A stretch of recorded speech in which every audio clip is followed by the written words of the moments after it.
Chapter 11 Land of Origin. The next morning, Michael woke up feeling refreshed. Although his mind felt clearer after his awakening, the mental exhaustion wasn't so easy to shake off. Fortunately, a good night's sleep was the perfect remedy.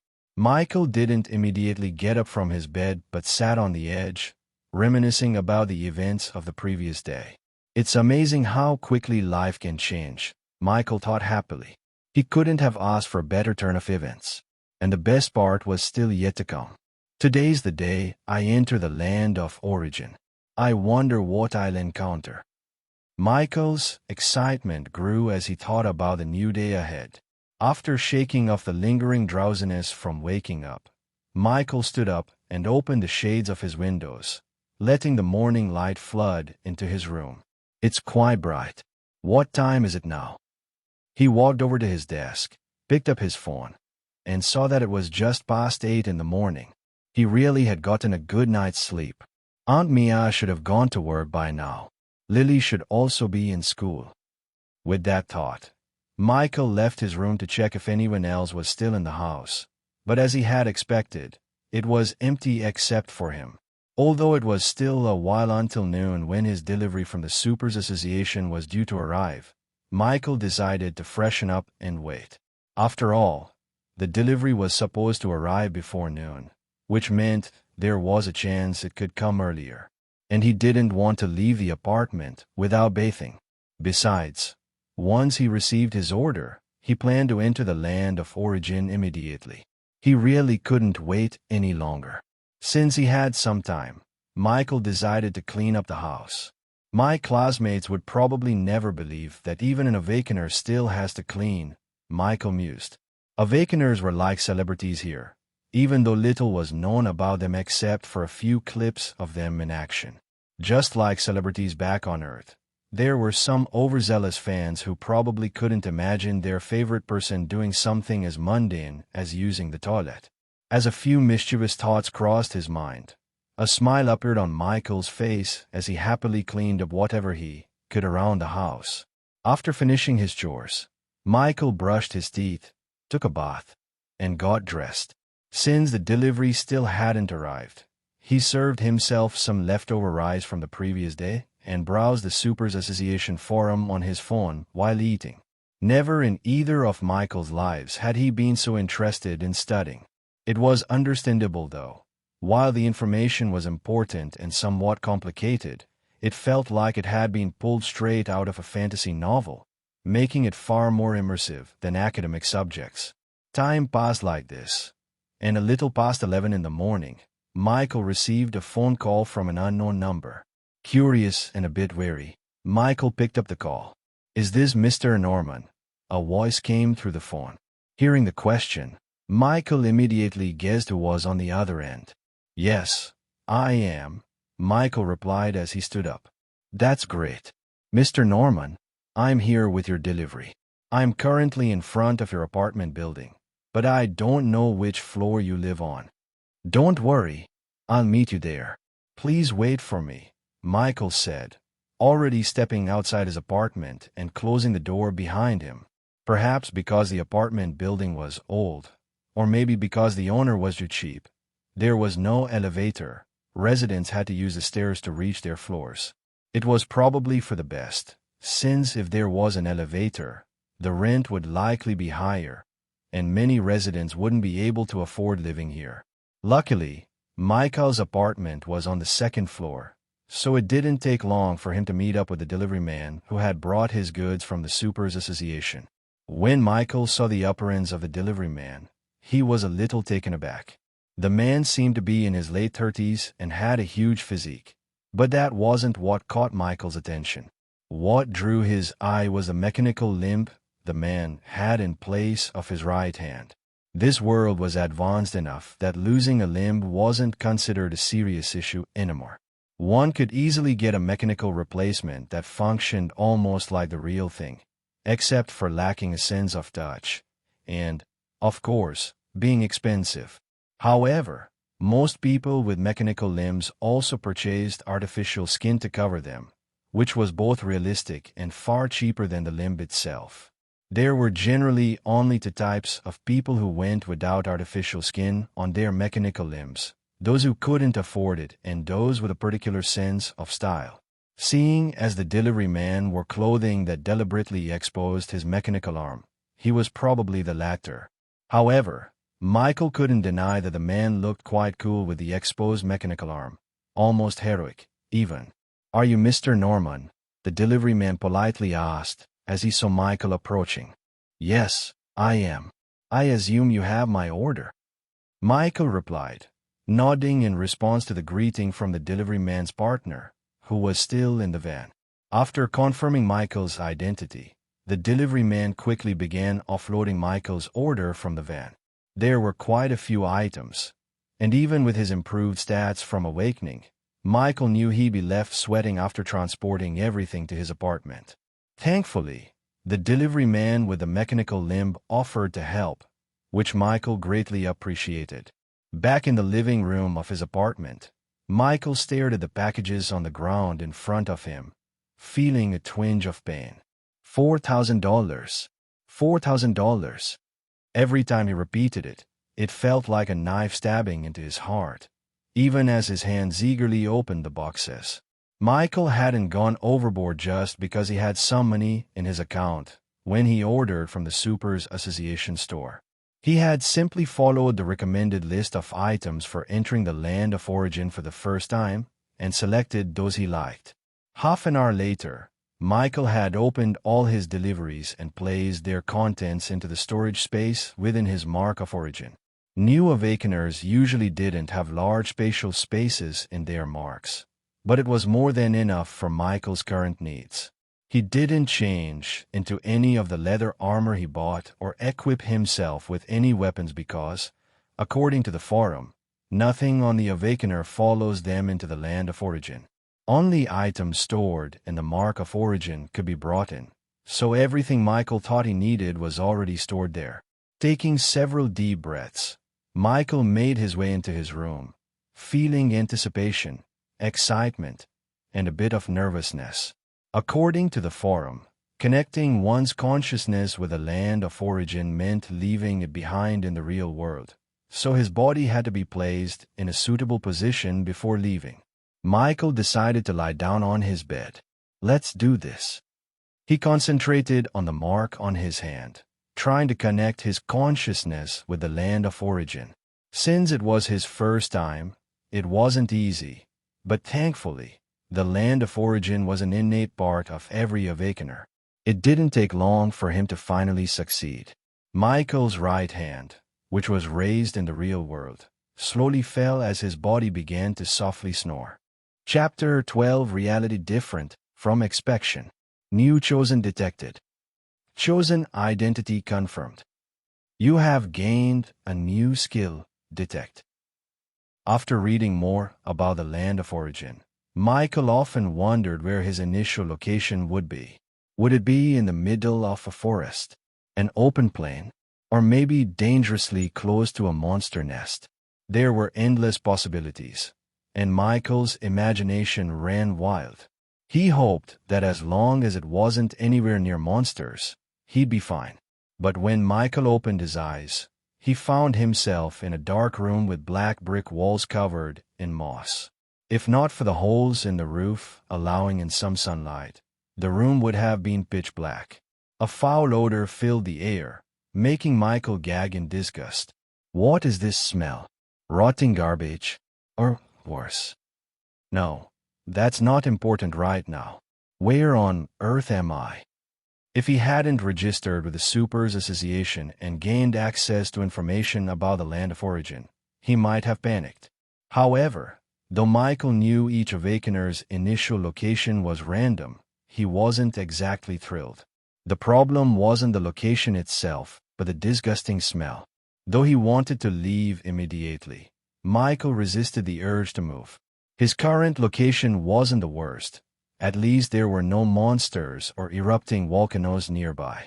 But he knew it was better to proceed with caution until he learned more about his surroundings.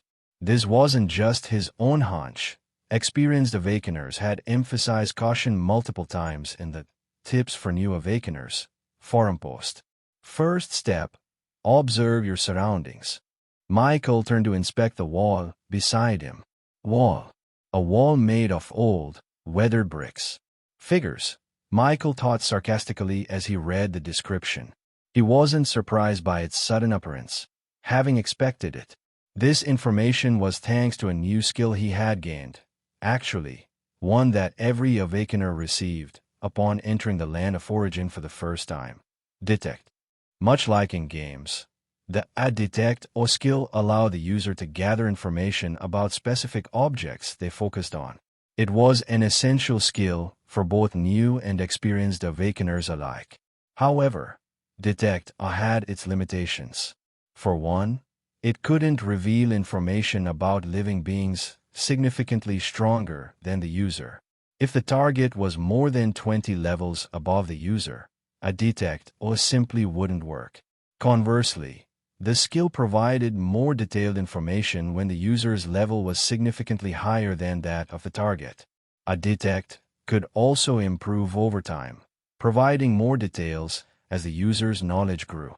Shifting his focus away from the room's wall, Michael took a moment to observe his own body in this world. As expected, nothing from Aurora had followed him, not even his clothes. Thankfully, he wasn't naked. He was dressed in simple clothing similar to what commoners wore in the medieval ages on Earth. Aside from the clothing, there was nothing else of note on him. Now that he had a basic understanding of his surroundings, Michael decided it was time to explore. But before leaving the room, he decided to arm himself, just in case. There was no sign of monsters outside, but it was better to be safe than sorry. Michael had read plenty of stories on the forum about the unfortunate fates of new Awakeners, and he had no intention of dying on his first day. The first thing Michael retrieved from his storage space was the leather armor he had bought from the association. While better armor existed, those options were either too expensive or impractical for him at this stage. Enduring the urge to gag from the foul smell around him, Michael quickly but quietly donned his leather armor. Time to arm myself. Michael had purchased 3 types of weapons from the association, 2 melee weapons and 1 firearm. He had been surprised he could get the latter without any complications.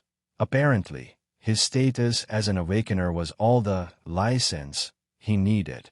Guns were effective in the land of origin, so he decided to bring one along. Compared to the spear and dagger he'd purchased, he felt much safer with a firearm. Though he'd never held a gun in either of his lives, let alone fired one, it offered a few clear advantages over melee weapons. For one, he could attack from a distance, and even if he missed, he could fire additional shots quickly. Of course, guns also had their drawbacks. For instance, the noise could attract unwanted attention, like nearby monsters. Michael had considered this and even read about it on the forum, so he also bought a silencer for his gun. Guns are one of the best tools to have in the early stages, but they quickly become obsolete as one grows stronger. Like the experienced Awakeners in the forum said, personal strength is still the most important thing here. After loading his gun and removing the safety, he relaxed his tense shoulders and made his way out of the dark room. Even if his first impression of the land of origin wasn't what he had expected, Michael's excitement about this new world remained undiminished. Chapter 13 First Kill. Besides civilizations like Aurora, which are connected to the land of origin through Awakeners, there are also native civilizations. This building seems to be a remnant of the past, now abandoned, Michael observed. After leaving the dark room where he first appeared, he found himself in a wide corridor that was dimly lit, saved only by holes in the distant ceiling. If the roof weren't so far out of reach, he would have tried breaking out rather than wandering around as he was now. Thanks to the ventilation provided by the holes in the ceiling, Michael's movements did not cause an echo. As he moved further, Michael also identified the source of the foul odor filling the air. Slimes. These magical creatures looked like harmless, solidified liquid, but they were far from it, secreting acid with a stench just as terrible. Slimes move by crawling and could hop to attack. The foul smell he'd encountered came from a slime trail left outside the room he'd started in. Michael wasn't sure if the same slime was nearby, but after a while of exploring this vast, seemingly empty building, he encountered one. Acid slime LV4. A rank, common. A harmless-looking slime that shoots acid. Devious enough, he thought. Slimes happened to be one of the creatures Michael had read about in a forum post titled, Common Monsters in the Land of Origin, while waiting for his delivery. Interestingly, the post's author was the same person behind Tips for New Awakeners, a Level 5 member of the Supers Association. Michael wasn't sure what being a Level 5 member meant, but he thought it sounded impressive. In Common Monsters in the Land of Origin, creatures like slimes and goblins were described with pictures attached. So even before using Detect on the acid slime, Michael already knew what it was. What he hadn't expected was for something like the acid slime to exist. It looked vastly different from the cute, blue slime he'd seen in the post. But since the Awakener had mentioned there were many slime variants, he wasn't too surprised in the end. A 2-star common rank monster. Guess that says a lot about its freakish nature. Michael didn't know if it was the acid slime's slightly grotesque appearance, the terrible stench, or its ability to shoot acid that bothered him most. In the Land of Origin, there were 7 known ranks for monsters, from low to high: common, rare, extraordinary, epic, legendary, mythical, and demigod. Each rank had 3 mini-grids called stars, like 1-star common, 2-star common, 2-star rare, and so on. Both monsters and items followed this ranking system. For items, the stars indicated efficiency and quality, while for monsters, they represented potential. Every star in a monster's rank allowed up to 7 levels. So a 2-star common rank acid slime, like the one in front of Michael, could potentially reach level 1-4. A rank 1, level 4 slime that shoots acid. Sure enough, this slime is Jew freakish. Whatever happened to being just cute? Though Michael's thoughts seemed scattered, he was actually weighing whether to confront the acid slime or retreat. Although the slime was over 3 levels above him, slimes were considered some of the weakest monsters, making them relatively easy to kill if one prepared well. Michael hadn't forgotten his main goal, shared by all Awakeners entering the Land of Origin, to get stronger, and the quickest way to do that was leveling up. And as a Necromancer, he'd eventually need undead summons, so he would have to kill something, or he'd be a fake Necromancer at the end of the day. Leveling up allowed for custom stat allocation, which meant Michael could technically build himself like a warrior, but ignoring his class's strengths would make him mediocre. There was no reset button for Awakeners who carelessly wasted their potential. Too bad slimes don't leave a body behind, or I could have finally used my class skills to revive something. Of course, he wasn't entirely serious. Even if the slime did leave a body, he wouldn't be eager to contract such a smelly creature unless he was desperate. In a way, encountering a slime first wasn't bad news. Any other monster might have been a significant challenge, while slimes, especially acid slimes, were known for their slow movement. Still, he couldn't let his guard down. A leather armor alone wouldn't be enough to protect him from an acid shot. After a moment's thought, Michael finally decided to see if he could turn this acid slime into experience points, or end up as its food. Let's do this. Suppressing the urge to take a deep breath to steady his nerves, he rushed out from his hiding spot and began firing at the football-sized green monster about 10 meters away. P2I. Bam. P2I. Bam. P2I. Bam. Go. 3 shots, and he missed every one. The acid slime finally seemed to notice him, turning to look at him, vibrating in a way that seemed almost angry, or so Michael thought. He hadn't expected his aim to be this poor, even at a distance of 10 meters. Sure, the slime's small size made it a tricky target, But why were his bullets missing entirely? Michael wanted to blame the recoil, but his enhanced Awakener body made that excuse weak. My aim is truly terrible, he thought, frowning. He readied himself to shoot again, but before he could, the slime fired a jet of acid straight at him. Shit! Michael dodged hurriedly, but a drop of acid managed to hit his unarmored arm. Ow! He stifled a scream as a burning pain shot through him. In that moment, he realized he'd heavily underestimated the acid slime. But there was no time to dwell on the pain. The slime launched another acid shot, which Michael dodged successfully this time, but his confidence was wavering. Sweat dripped down his forehead as he struggled to ignore the searing pain in his arm, his left hand now useless as he aimed with just his right. The second attack had finally angered him. Accuracy be damn it. He started shooting wildly in the slime's direction. P2I. Bam. P2I. Bam. P2I. P2I. P2I. Most shots missed, but his burst of frustration began to inflict some damage, even if only a little. Soon, all 30 bullets in Michael's gun were exhausted. As he fled from the acid slime, now slightly smaller but still hopping after him, he followed the marks he'd made with his dagger on several walls to avoid getting lost in the vast, abandoned building. He tried to reload, but the pain in his left arm made it difficult, causing him to drop several clips. The worst part was that the slime's hopping speed was only slightly slower than his own, keeping him within its attack range. Though his leather armor protected his back and legs, he could still feel the heat closing in. After several failed attempts, Michael finally managed to reload and resumed a frantic shooting spree at the slime. This process repeated a few more times until, with a lucky shot, he damaged the core inside the slime, finally killing it. Dash.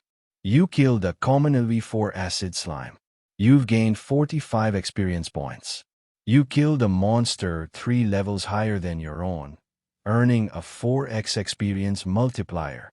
You've gained 180 experience points. Level up. You have leveled up to level 2. You have learned the skill Basic Shot. On his first day in the land of origin, Michael had almost been taken down by one of the weakest monsters, a slime. Chapter 14 New Skill. You've leveled up to level 2 Human. You've gained 0.2 stat points in Strength, Agility, and Constitution. You've gained 0.5 stat points in Intelligence. You have gained 2 attribute points.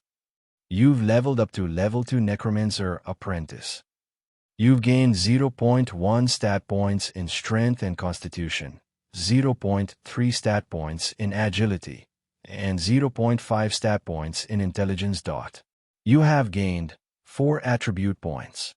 Michael hardly registered the notifications.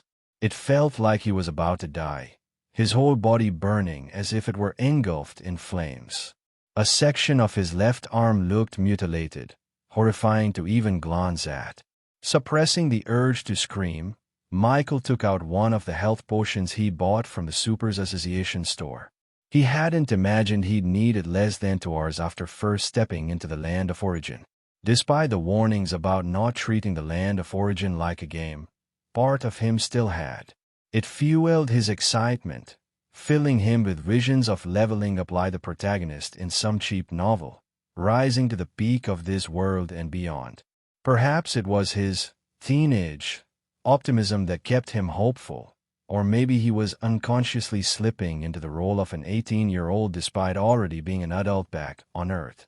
With shaky hands, Michael poured half of the health potion over his injured arm and drank the rest. Gradually, the pain began to fade.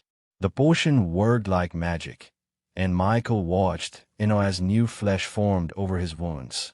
A scar remained, likely due to the potion's grade, but he didn't care. As long as the terrible pain was gone, he could deal with the rest later. I almost died, Michael thought. Death in the land of origin wasn't permanent, but he'd undeniably come close, against one of the weakest monsters here, no less. I'm pathetic.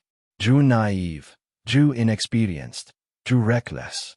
If I just kept my distance from that acid slime, I wouldn't be in this mess. What Michael didn't realize was that his performance, while far from perfect, would have impressed most veteran Awakeners. He had not only succeeded in killing a monster on his first encounter, but had also taken down an opponent several levels higher than him. Despite being just a slime, it was still superior to him. Michael also misunderstood that, though slimes were among the weakest monsters in the land of origin, that reputation applied only from a certain perspective. The writer of the post calling slimes weak was already a powerful being qualified to look down on slimes.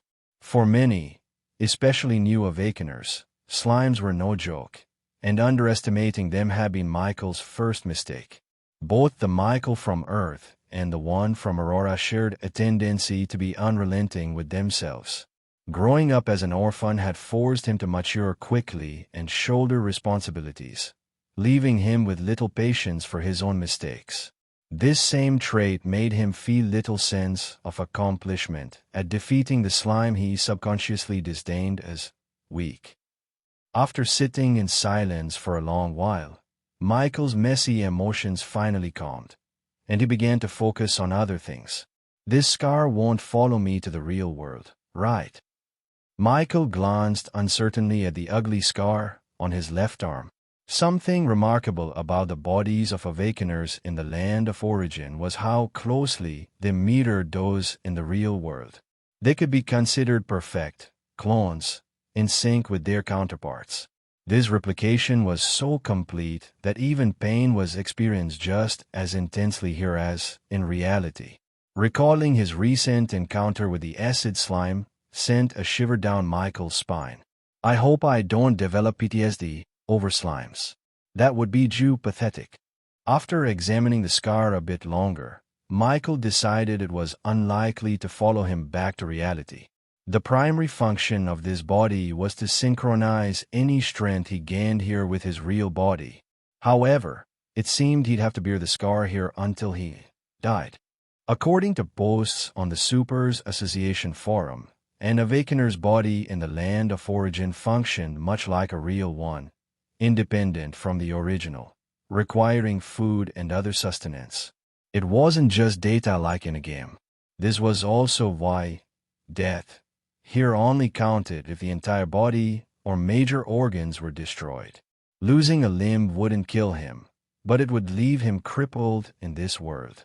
To regain a fully functional body, his current one would have to be destroyed, so a new one could reconstruct the next time his consciousness entered the land of origin. To put it simply, one could reconstruct a body that didn't lie by killing themselves. However, aside from the fact that many were not sick enough to consider this, even seasoned Awakeners would rather be crippled than end their own lives. This was because death in this world, while not permanent, still resulted in a 10% permanent reduction in all stats. Not many could afford that loss. So, even though death wasn't truly final here, most Awakeners took their lives seriously.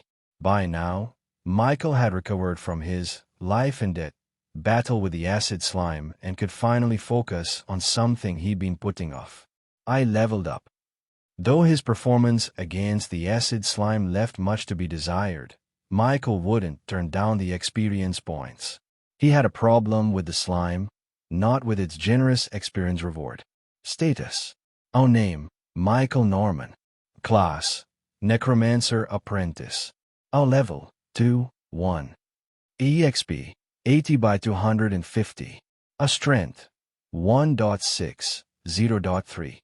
Agility: 1.9, 0.5. Constitution: 1.4, 0.3. Intelligence: 5.5, 1.0. Attribute points: 6.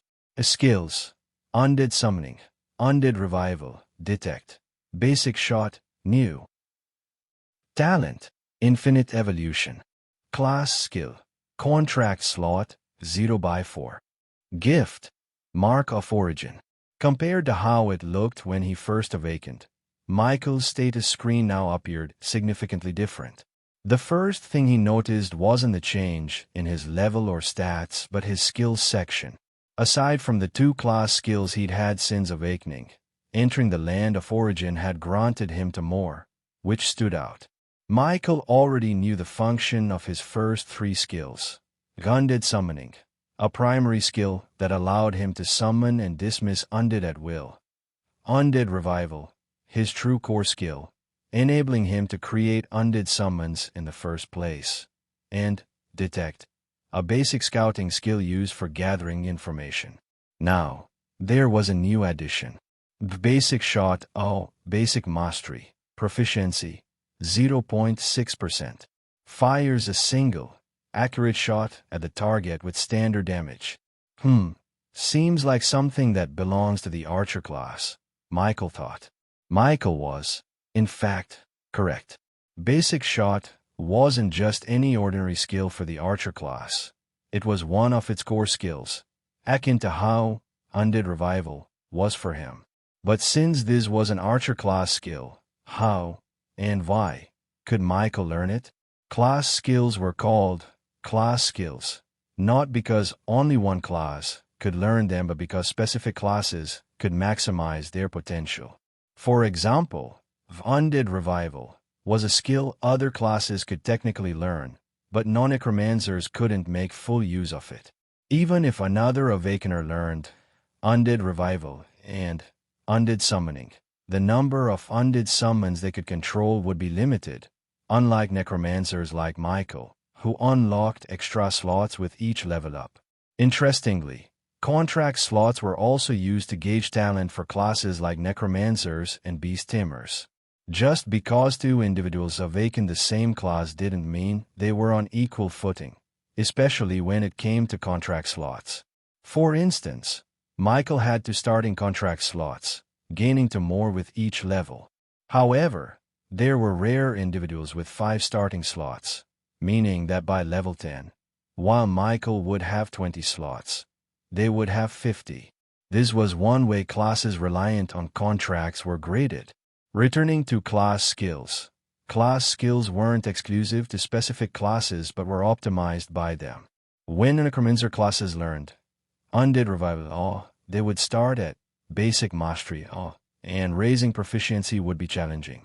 In contrast, Necromancers like Michael would start at intermediate mastery for skills like Undead Revival or any Necromancer-centric ability. This applied to other class systems as well. Michael successfully learned Basic Shot, but his mastery began at Basic Mastery, whereas archers would automatically start at Intermediate Mastery for this skill, whether they received it at Awakening or learned it later. This skill should make up for my terrible shooting a bit, Michael thought happily.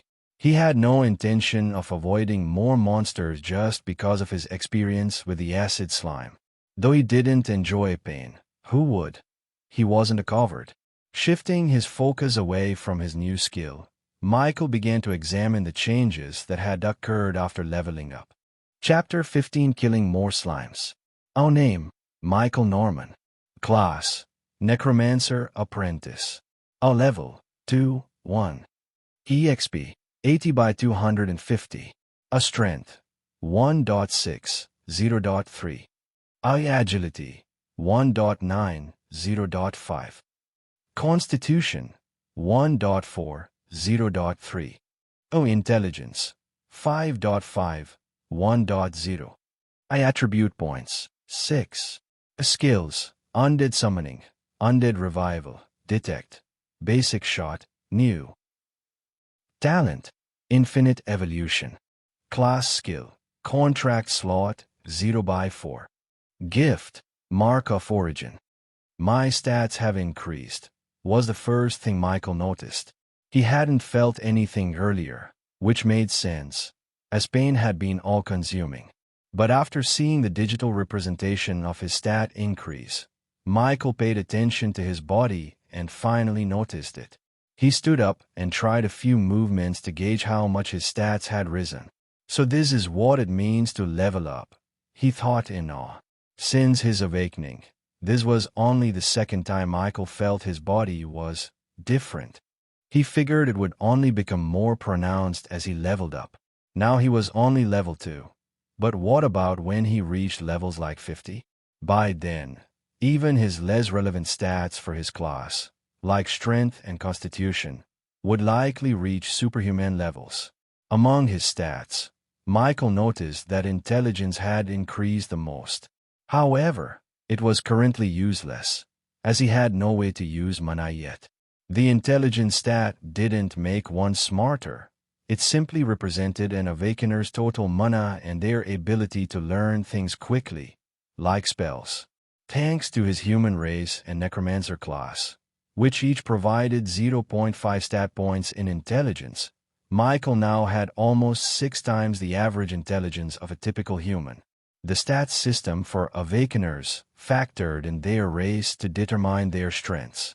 Even before awakening, Michael had known races like elves existed in the land of origin, and some of these elves weren't native but from civilizations like Aurora, where Awakeners also resided. For example, an elf with a strength stat of 1 would have it scaled according to their natural physique.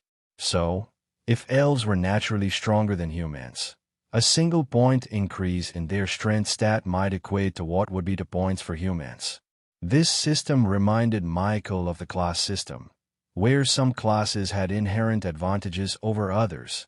However, all these differences were meaningless to him now, as he was still lost in the middle of nowhere. The next biggest boost went to his agility stat, with the Mage-type Necromancer class surprisingly contributing the most points. Agility affects movement speed, reaction time, dodge ability, and attack speed. Michael wondered what a mage class like Necromancer would benefit from agility, but he made a note to research it later. After intelligence and agility, strength and constitution received the lowest enhancements. Strength impacted physical power, melee attack damage, carrying capacity, and physical feats. Constitution affected health, endurance, resistance to physical and elemental damage, and environmental factors. Michael knew these stats would have been even lower without the boost from leveling up as a human. If his stats depended solely on his Necromancer class, his mana pool might be vast, but even a lower-level physical class could probably take him down with a single punch. Despite the seemingly small gains, he felt his overall performance had improved by at least 30%. And this is only from one level up. I need more experience. The surge in power was addicting. Despite the ordeal with the slime, Michael had no intention of shying away. Ever since seeing that video of a demigod cultivator in action, he'd vowed to reach a similar level of strength. A single, bad encounter with a slime wasn't going to change that. However, the experience had taught him to be more cautious. If he were to face slimes again, he'd either have to use his brains or suppress them with power. He didn't consider himself dumb, but he wouldn't exactly call himself smart either. After all, an intelligent person wouldn't have just attacked a level 4 monster, regardless of its species, with the desperation of an experience-hungry dog, and he'd been just that. But if he wanted to use power to suppress any slimes he encountered, Michael's gaze drifted to his attribute points on the panel. Maybe, just maybe, they could help him. Attribute points. 6. Chapter 16, Increasing Strength. Michael wouldn't claim to know much about his new reality just because he spent a few hours on the Supers Association forum. But thanks to those hours of studying, he could say he knew much more about Awakeners now than before. Aside from a few other things, there was one thing all Awakeners wanted regardless of race. Attribute points. With each point representing the entire power of an average individual of their respective race, an instant boost. And right now, Michael had 6 of these points he could use to instantly strengthen himself. Which stat would maximize these points and help me most right now? Michael wondered. At this moment, he needed something to boost his survivability and strength, and, apart from external items, only these attribute points could help. Michael examined his stats, considering which of the four would best support him in his current situation. A strength, 1.6. Agility, 1.9. Constitution, 1.4. A intelligence, 5.5. A attribute points, 6. Michael's initial location could be described as odd. At first glance, it didn't seem particularly dangerous, but it also couldn't be called safe. It might be a stretch to label it dangerous because of a single slime, but that slime, a genuine monster, also made this place questionable. What if there were more monsters? And what if they weren't slimes? Michael didn't like slimes, but he felt they were probably the best kind of monster he could currently handle solo. If the acid slime had a stats system, it would likely have allocated 90% of its stats to intelligence, 8% to agility, and the remaining 2% split between strength and constitution, just enough to live. This is rough estimation, but it was obvious that, despite being an acid slime, its constitution was minimal. Even with gun and bullet technology refined over the 100 years, it shouldn't have been able to kill the slime by destroying its core embedded within its acidic body.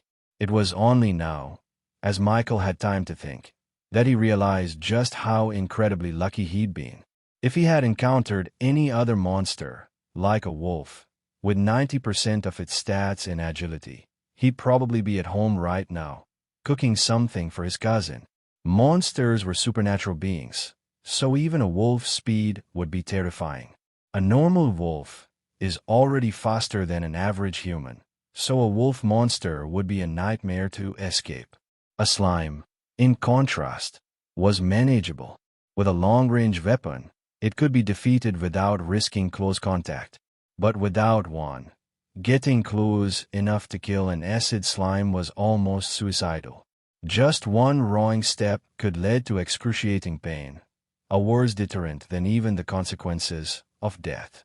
I really hope there's no monster other than slimes in this building, Michael thought.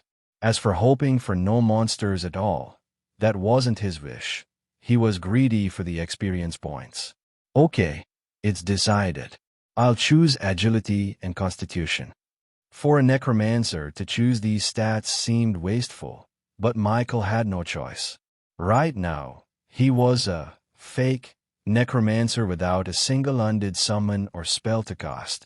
Although intelligence was his most important stat, it felt useless at the moment. Ironically, investing in it felt like a waste. As for why he chose agility and constitution, the reasoning was simple, the latter to boost his health and endurance so he could survive longer, and the former so he could run from anything he couldn't defeat, or at least stay out of reach. He planned to put more points into agility between the two. I'm really a disgrace to necromancers. After a moment's thought, Michael stopped hesitating and began to increase his stats. He first placed 2 points into Constitution. Constitution, 3.4. After increasing his Constitution by 2 points, Michael immediately felt different. A warm sensation spread through his body, leaving him with a subtle sense of increased health. The change was hard to pinpoint, but the most noticeable effect was on his mutilated left arm. Now, with 3 times the constitution of an average human, the scar there seemed to fade slightly, not disappearing, but looking older, as though it had been healing for years. This implied that future scars wouldn't vanish either. Increasing constitution would only make them appear healed. Even though I haven't ascended to rank 1 yet, with 3 times the constitution of an average human, my lifespan should be pretty long, right? Michael wondered. He was uncertain but felt he was on the right track. Awakeners had incredibly long lifespans. Rank 1 Awakeners could live up to 200 years, so what about the higher ranks? Beyond offering great power, the land of origin presented another alluring gift: immortality. Michael suspected that for many, immortality was a real prize. Power was just a desirable convenience. After adjusting to his enhanced constitution, Michael then allocated points to his agility stat. Agility, 4.9. Compared to Constitution, the effects of increasing agility were immediate. When Michael tried to move his hands, the newfound flexibility and speed made him stumble and almost flip himself over. Amazing. Though in an awkward position, his heart was filled with excitement. Boosting his agility felt like breaking free from invisible chains that had weighed him down. 4 times the average human speed. I am practically a mini superhuman in the eyes of ordinary people now. And this is just level 2. When I advance to the first rank, the stat increase will be even more impressive. Michael was thrilled with his growth, eager to get even stronger. Now, he didn't fear acid slimes hurting him. He feared not finding any to fight. Before diving into exploring the abandoned building, though, he took a few minutes to adjust to his newfound agility. After testing his movement, he was stunned. The average human speed is about 100 meters in 10 seconds. I just tried running, and I'm hitting around 80 meters per second. And I think it's only this fast because I still need better control of my body. This is just the strength of an unranked Awakener at level 2. No wonder only a few cultivators dare challenge the arrogant Awakeners in the forums. But more than anything, Michael was overjoyed. He was lucky to have awakened. Like cultivators, before truly stepping into the supernatural path, Awakeners below rank 1 were also referred to as apprentices, which even showed on their status panel.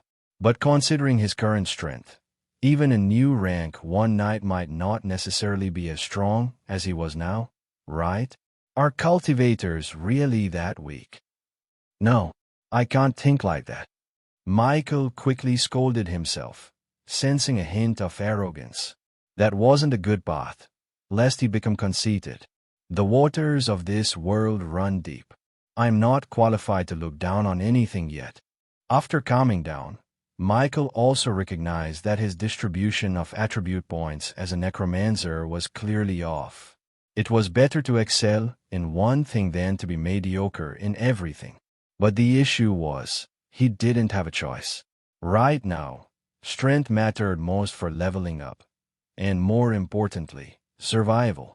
As for necromancy, since he'd need to kill a monster first to have an undead summon, he could only hope that, if he did encounter one, it wouldn't be too strong. There's nothing I can do about it now. I leave it to fate. First, let's see if the slime dropped anything valuable. Excited, Michael made his way over to the corpse of the acid slime. As for the last attribute point, he decided to keep it in reserve for emergencies. Chapter 17 Spirit Crystal. Just like loot in games, the Land of Origin had its own version. The difference was that you couldn't simply touch a monster's corpse, shout, loot, and watch materials burst out. While occasionally a monster corpse might burst out some loot, most of the time, the corpse itself was the loot, and you had to manually dismantle it to get what you wanted. However, there was one common type of loot that usually appeared from dead monsters. Unranked Spirit Crystal. I actually got a Spirit Crystal on my first kill. So lucky. Michael picked up the transparent crystal, which contained a bright, solidified liquid. Spirit crystals, said to be superior to mana crystals, the advanced version of mana stones, were highly valuable. They were materials that could only be found in abundance in the Land of Origin. Mana stones were cultivation resources that both cultivators and awakeners could use for their growth. A mana stone could increase cultivation speed by up to 3 times. This meant that using a mana stone for 1 month of cultivation was equivalent to 3 months of normal cultivation. The value of a mana stone was clear. Then there was the advanced version, the magic crystal, which could boost cultivation speed by up to 5 times. 5 times the cultivation speed meant that 1 month of cultivating with a mana crystal was equivalent to 5 months of normal cultivation. Given how valuable mana crystals were, just imagine the value of spirit crystals, which were placed above them. The two could hardly be compared. A spirit crystal could boost cultivation speed by up to 10 times. 10 times meant that 1 month of cultivation with a spirit crystal was almost a full year of normal cultivation. However, something as valuable as a spirit crystal was rare and in short supply. But what really excited Michael about the appearance of this spirit crystal wasn't because of its cultivation benefits. Like most Awakeners, Michael wasn't just focused on the strength brought from cultivation. The real reason he was thrilled about the spirit crystal was its value. For someone like Michael, red-eyed with poverty, the money-making potential of being an Awakener was a big motivation. One way he planned to make a profit was by selling loot to the Supers Association. As a common loot dropping from every 3 to 4 kills, or sometimes even less out of every 10 kills. Michael paid close attention after learning of its existence. In the Supers Association store, a mana stone was priced at $1,000, while a mana crystal sold for $5,000 due to its rarity and ease of absorption. Outside the association, these prices were even higher.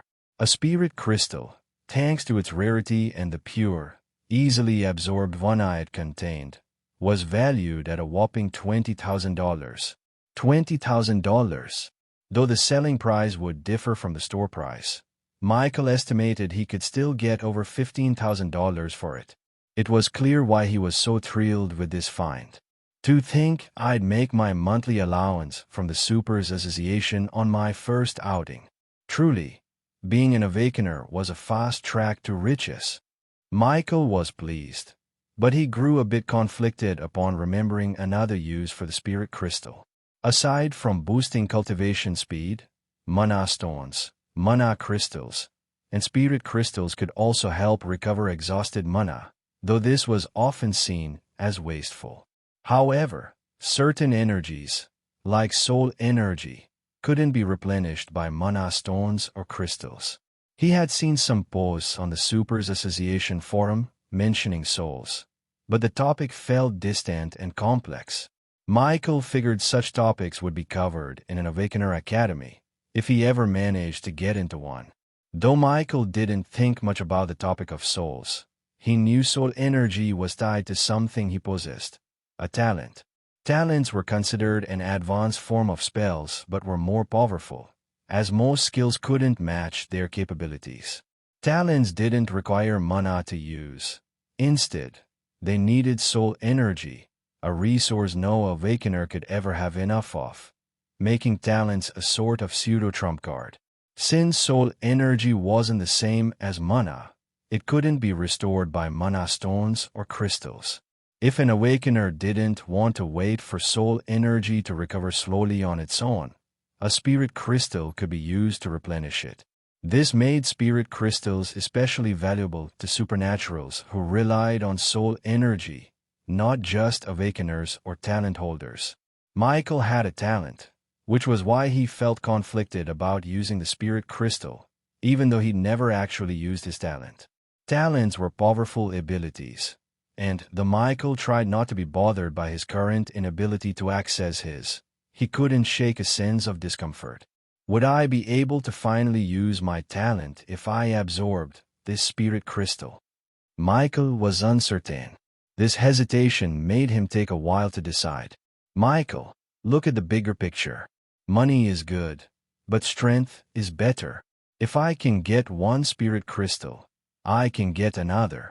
It's better to use this spirit crystal if there's even a chance of using my talent. With more strength, I'll be able to hunt more monsters and earn more spirit crystals. Gritting his teeth, Michael finally chose to absorb the spirit crystal. Chapter 18 Suspicions. After absorbing the spirit crystal, Michael didn't feel any immediate changes. It was when he checked his status to see his talent. He was finally able to see one. Talent, infinite evolution. Evolution points, 3. The evolution points increased. Michael's eyebrows raised slightly in surprise. There was still a bit more than an hour left since his awakening yesterday, meaning the daily evolution points would arrive soon. bringing his total to 4. Though I guess it's a good thing that the evolution points are increasing. But why haven't I felt any changes yet?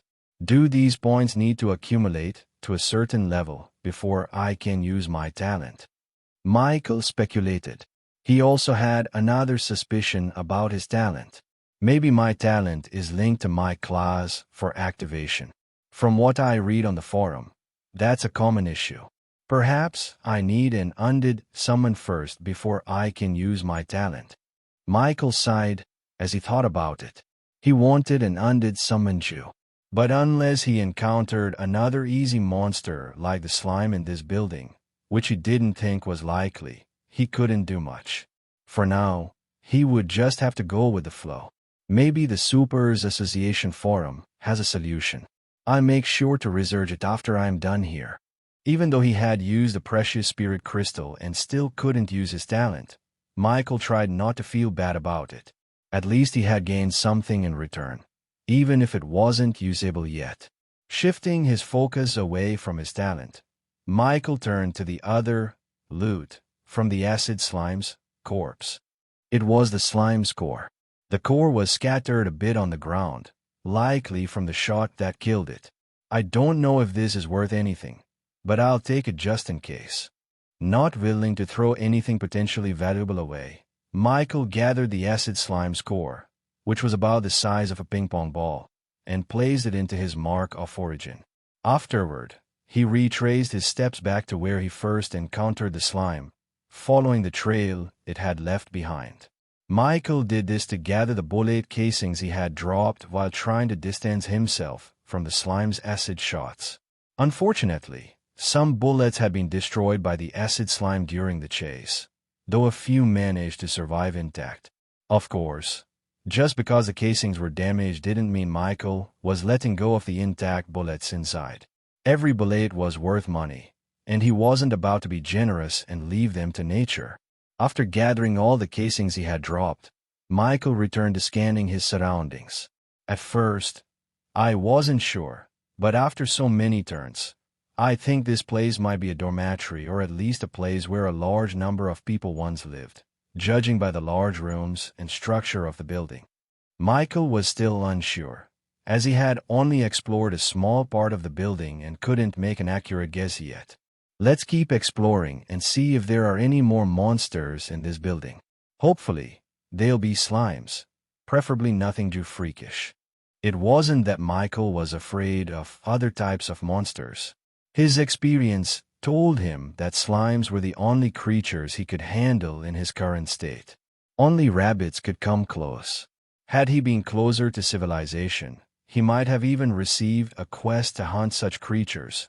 However, his starting point was far from any village or town, unlike some new Awakeners. As for why he felt sure about only being able to handle slimes now, was because of his combat prowess. There was a reason guns became useless to Awakeners after a while. The forums didn't explain it clearly, only hinting that monster skin grew thicker or that they developed skills making projectiles like bullets ineffective.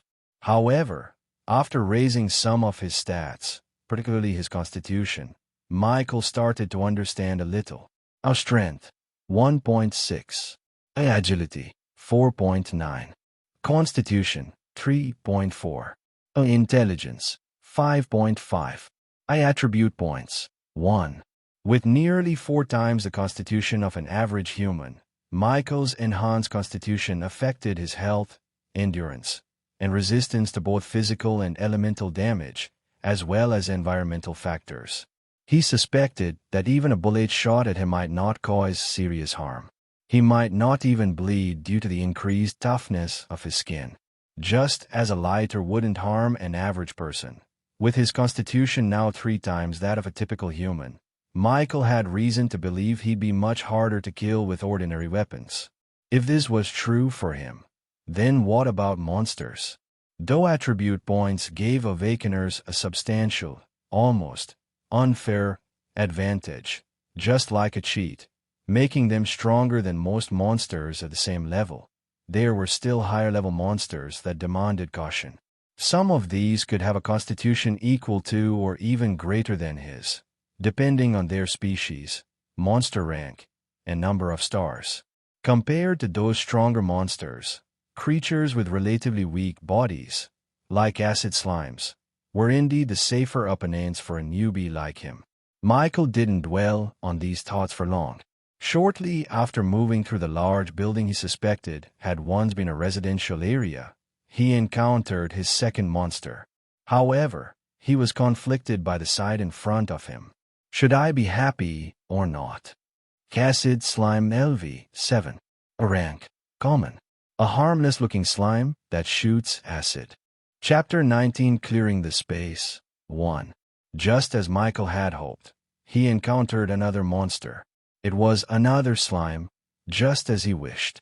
However, this slime had a higher level than him.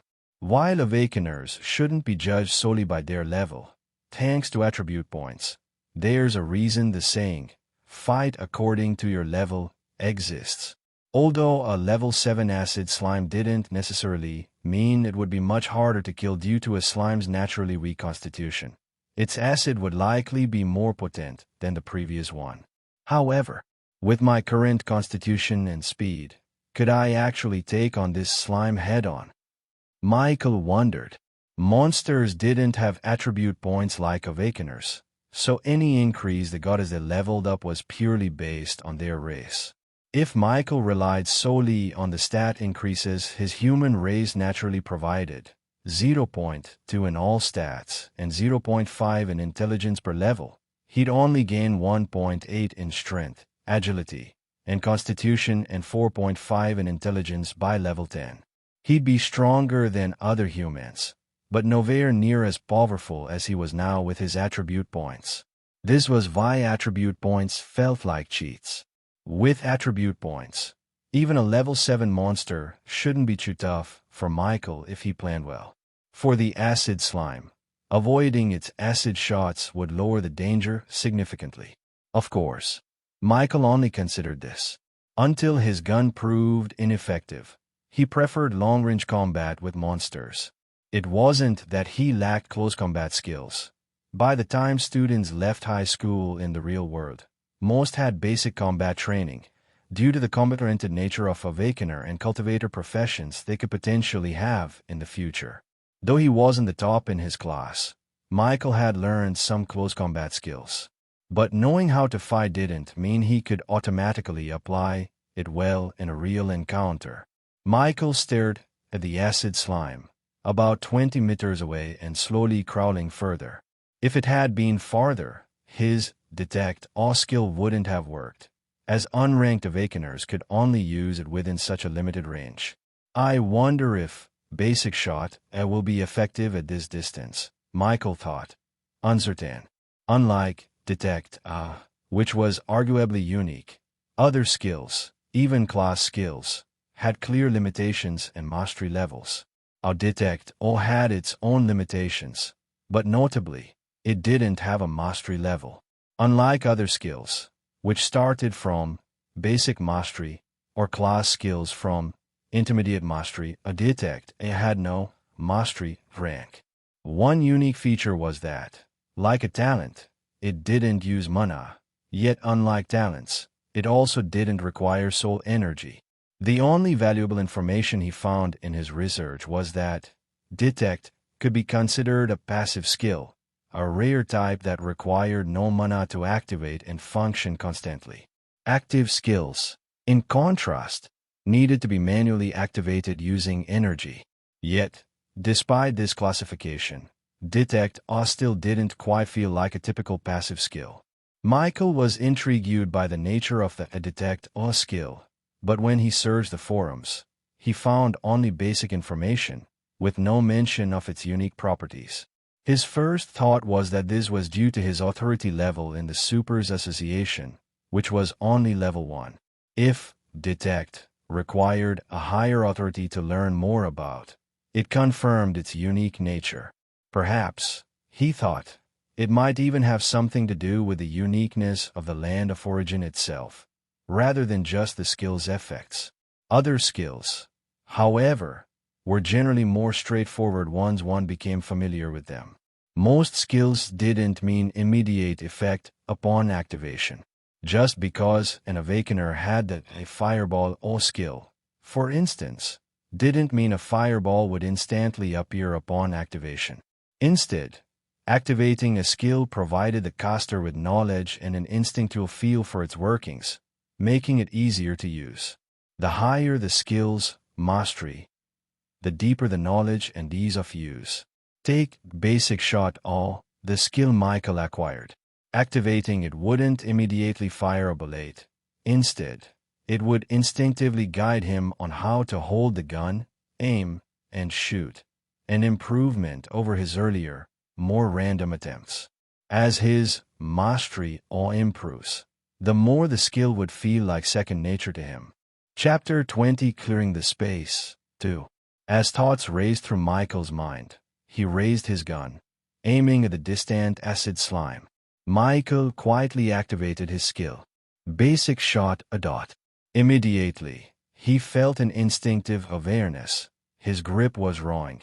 His aim was off. His posture needed adjusting. Step by step, Michael made each correction, guided by the skill's influence, while keeping his focus on the unaware slime in the distance. Despite the skill's assistance, it took Michael about 20 seconds to make these adjustments. He could still sense more room for improvement, a result of his low mastery of basic shot. With higher mastery, aiming and shooting would feel like second nature. He'd be faster, more precise, without needing to think. The miraculous effect of his skill left Michael speechless. For the first time, handling a gun felt natural. Though the skill hints I could improve even further, this is already leagues beyond my earlier fumbling. All I need is to raise my skill's proficiency and mastery. No wonder the Federation wants Awakeners. We really are like cheats, quick power-ups, instantly mastering skills that should take years to learn. As a Necromancer, if I were an archer, wouldn't I already be a sharpshooter? How can ordinary people compete with this? Sure, both are powerful, but the teachers were really wrong to say Awakeners and cultivators were equal. It's not surprising, though, since the world barely understands these two professions in the first place. Is this a deliberate concealment by the Federation, or is there a bigger picture here? Despite the whirlwind of thoughts, Michael's focus never wavered from the acid slime. As soon as he locked onto the monster with a steady aim, he pulled the trigger without hesitation. Bang! A soft sound echoed through the long hall. The gunshot wasn't loud, thanks to the silencer. Pooey. Unlike his first encounter with an acid slime, where he missed every shot, this time Michael's first bullet struck true. It didn't kill the slime, but the hole close to its core showed it was a near hit. Basic shot is so powerful. Michael praised in his mind as he began to retreat. Though close, the shot hadn't reached the core, and now the slime was aware of him. No eyes or ears, yet it still senses. Truly a freak of nature, Michael thought, revealing his dislike for slimes. But it's slow. Even though monsters didn't have attribute points, Michael expected the level 7 acid slime to be stronger. However, aside from the intensity and range of its acid attacks, its speed was barely different from the last one. If it's this slow, then there's nothing to fear. This didn't mean Michael would be reckless. Despite his increasing confidence, Michael knew little about slimes and their potential abilities. However, seeing the slime's slow pace, Michael figured he could potentially finish it off with his refined spear from the Supers Association store. But Michael decided against it. For now, the slime couldn't reach him, while he could still land shots from a safe distance. With this strategy, he could continue leveling up until his bullets ran out or his gun became ineffective. Then, he'd consider close combat. After circling around, following his previous path back to the room he'd first arrived in, avoiding unexplored areas to prevent running into more monsters, Michael finally managed to bring down the acid slime. You killed a common LV7 acid slime. You've gained 103 experience points. You killed a monster 5 levels higher than your own, earning a 6x experience multiplier. You've gained 618 experience points. Level up. You have leveled up to level 3. Level up. You have leveled up to level 4. Dash. You've leveled up to level 4 human. You've gained 0.4 stat points in strength, agility, and constitution. You've gained 1.0 stat points in intelligence. You have gained 4 attribute points. You've leveled up to level 4 Necromancer apprentice. You've gained 0.2 stat points in strength and constitution, 0.6 stat points in agility, and 1.0 stat points in intelligence. You have gained 8 attribute points.